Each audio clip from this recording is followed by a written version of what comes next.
இந்த பகுதியில ஒரு தலைவனுடைய தாழ்மை வெளிப்படுகிறது. எப்படி? மக்களுக்காக தவறை தன் மீது போட்டுக் கொள்ளுகிறவன் தான் தலைவன். மக்களுடைய தவறுகளை சுட்டி காண்பிக்கலாம், மக்களுடைய தவறுகளை கண்டிக்கலாம். ஆனால் மக்கள் நாசமாய் போய்விட வேண்டும், அவர்களை சபிக்கிறவனோ அவர்களை ஏதாவது அழிவுக்குள்ளாக நடத்துகிறவனோ யார் கிடையாது?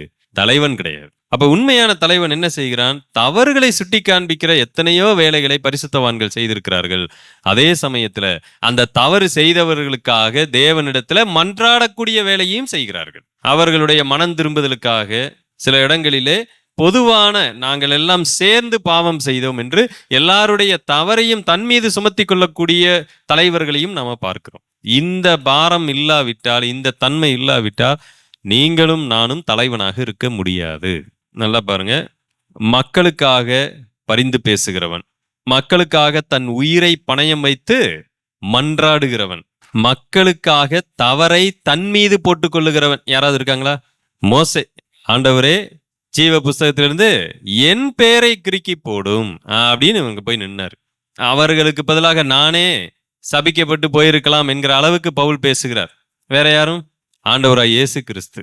இவங்க எல்லாரும் மற்றவர்களுடைய தவறை தன் மீது போட்டுக்கொள்ளுவதற்காக போராடி இருக்கலாம், ஜெபித்திருக்கலாம். ஆனால் அது முடியாது. அது அவர்களுடைய நல்ல குணத்தை காண்பிக்குது.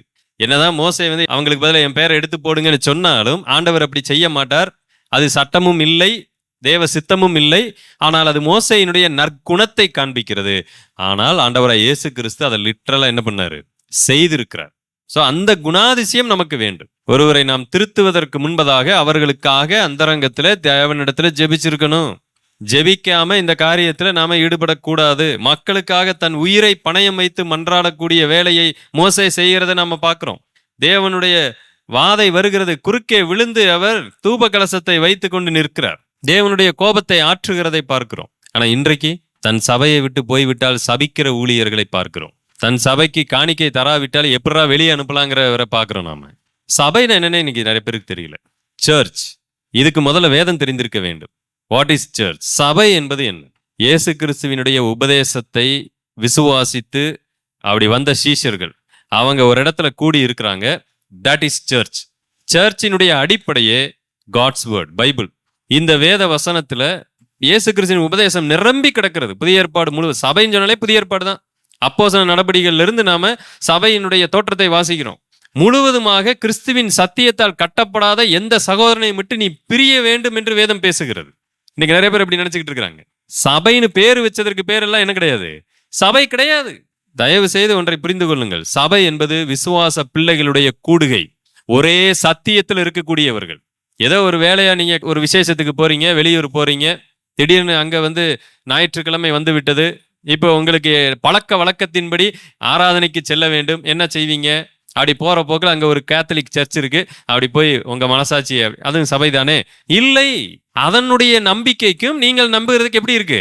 வித்தியாசம் இருக்கிறது. நீங்க எப்படி அங்க போய் இருக்க முடியும்? அவர்களுடைய போதனை வேறு, உங்களுடைய போதனை வேறு. அது சபை அல்ல என்று நீங்கள் வெளியில வருகிறீங்க. நம்ம அவங்கள குறை சொல்லுவதற்காக இதை சொல்லல. அவங்களும் இங்க உட்கார முடியாது. அவர்களுடைய நம்பிக்கையின் பிரகாரம் நாம எப்படிப்பட்டவர்கள்? தவறான உபதேசத்தை உபதேசிக்கிறவர்கள். ஒரு யெகோவா சாட்சியின் சபை இருக்கிறது. அவர்கள் இயேசு கிறிஸ்துவை தேவனாய் வழிபடுகிறவர்கள் அல்ல, தேவனாக நம்புகிறவர்கள் அல்ல. அங்க போய் நானும் ஞாயிற்றுக்கிழமை சபைக்கு போறேன்னு உட்கார முடியாது. இது எப்படி சாத்தியம் நான் கேட்கிறேன். எனக்கு அன்பானவர்களே, சபை என்றால் என்னன்னு தெரியாமையே இன்னைக்கு நிறைய பேரு சபையில பிரசங்கமே பண்ண ஆரம்பிச்சிருக்காங்க. எல்லாமே தெரியுங்கிற நினைவுக்கு வந்துட்டாங்க. நாம அப்படி இருக்கக்கூடாது. சபை என்பது தனித்துவமானது, கிறிஸ்துவின் சரீரமானது. அது கிறிஸ்துவின் உபதேசத்தில் கட்டப்பட்டதா இருக்கிறது.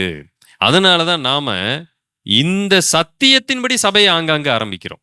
சபைனா இப்படித்தான் இருக்க வேண்டும், பணத்தை குறித்து இப்படித்தான் போதனை இருக்க வேண்டும், ஆதி திருச்சபையில எப்படி இருந்துச்சோ அப்படித்தான் இருக்கணும் என்கிற ஒரே காரணத்துக்காக தான் நாம இந்த சத்தியத்தின் அடிப்படையில் ஆங்காங்க எழுப்புகிறோம். அப்படி இல்லாவிட்டால் ஏதோ ஒரு சபைக்கு அங்க ரசிக்கப்பட்டவர் அப்படி போயிருப்பா அப்படின்னு சொல்லி அனுப்பி விட்டுறலாமே.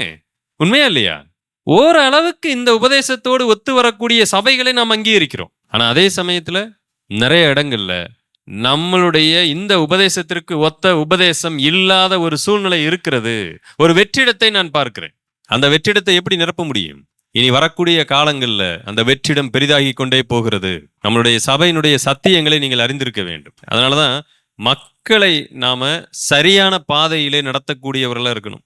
சோ தலைவன் மக்களை வழிநடத்த நியமிக்கப்பட்டிருக்கிறான். தாழ்மையாக இல்லாவிட்டால் எதையுமே செய்ய முடியாது.